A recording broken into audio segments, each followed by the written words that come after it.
What's up mga yoy, matik na ites, o diba? For today's video, samahan nyo akes mag-rides. Papunta tayo ng Legazpi City ngayon mga yoy. At doon puminaita ang tikoy, bray nga po niya. Una ko lamang, diretso na so init, hindi yata nag-ura na naman baga, o diba? Una talaga ang problema sa tong mga nakamotor. Pag nag-uran, matik yan, masirong. Marasa pa ang buhay ini. Nuwarin daw kita mga kabakal kikaputi.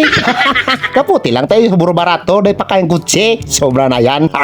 At dahil nagpundo na naman suoran mga yoy, balbal naman kita o. Yan na kita digdi sa Kamalig sa bypass road o. Nagtago na naman si Mayon. Tamasusukgon kaya yan si Mayon o, di ba? At ayon sa libro kan mga patal, Kapitulo 1, versikulo 32, na nagsasabi, ang kamote dua sa bagay. Kung daing pinagtatanok, tigpapakro. Kaya ang kamote, dahi pinag-uugali. Tamiling may mga motor, mapasarali. Arog bagaso nagkadiriskwado duman sa lugar ng Marilaki. Parang katulad lang yan ng nagbibideo na yan o, di ba? Nakita mo nang nagmumotor, nagsiselfon, bakong sarok manapatal. Ay inda, o di ba? Muntik pa tayo mawala ng gasolina, buti na lang na dito na tayo sa Shell, o di ba? Tama, video lang dyan si Yoy para kunwari mo to vlogger tayo.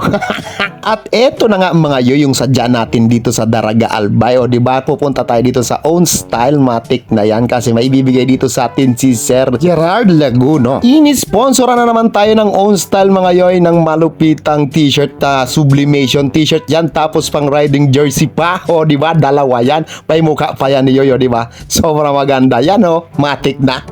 At syempre may pangmalakasang sticker pa yan nakasama. Talagang matik na yan sa Own Style. Talagang thank you so much sa Own Style sa walang sawang suporta sa UTV. O, di ba? Pauwi na tayo. Ganun lang yun. And as usual, ganun pa rin. Nagtatago pa rin si Mayong. Sandali nga, nakalimutan ko pala mag-almusar. Baka masibang na tayo nito. Kain muna tayo. Tara, samahan nyo ko. Daan muna tayo dito mga yoy sa Ginubatan. Dito sa may Travisya. Masarap ang lumi dito. Tingnan nyo, o, di ba? Ganun lang kabilis yan, o. Magabilis talaga yung order dito, marami pa yan.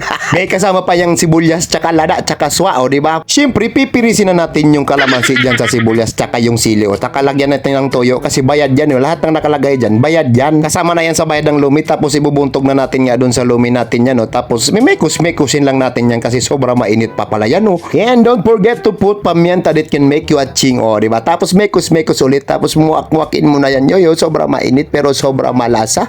Naglalaway tuloy ako, habang binovoice over ko to, naalala ko kinakain ko yan. Parang gusto ko bumalik doon sa Ginubatan, maglumi ulit, ha. O di ba? Ganun lang kabilis. Solve na naman si Yoy kahit sobra pinawisan kasi maanghang yung lumi eh. Pagkatapos ko nga doon magpatundag, ayun o, nakauwi na nga tayo dyan o. Syempre, sobra pagod yan si Yoy. Isos, Maria Joseph, ganun talaga pag tumatanda na, sobra na yan. Sobra naglalagatok ang likod niyan. Tanglay! O, di ba? Ayan na yung ini-sponsor sa atin mga Yoy ng Own Style, o di ba? May t-shirt tapos may riding jersey pa yan, o di ba? Pang motor yan ni UTV para madali nyo ako makilala kapag nagmotor ako. Nag-rides tayo kung saan, o di ba? Boom. At syempre bukod sa riding jersey, meron din kasamang t-shirt yan, o di ba? Sobrang maganda, pang forma yan ni Yoyo. Tapos pag-a-attend tayo ng event, pwede nating suotin yan. Di ba? Matik na. O, alam nyo na yan. Pipip na lang. Kiblit na lang kayo pag gusto ng sticker. O, di ba? Matik na yan. Thank you so much sa Own Style Graphic Design Services. Owned by Ma'am Rowena Luna and Sir Gerard Laguno. Alam nyo na yan mga yoy. I-visit nyo na lang yung branch nila sa Albay, sa Daraga at sa Tabaco. Matik na yan. Peace out.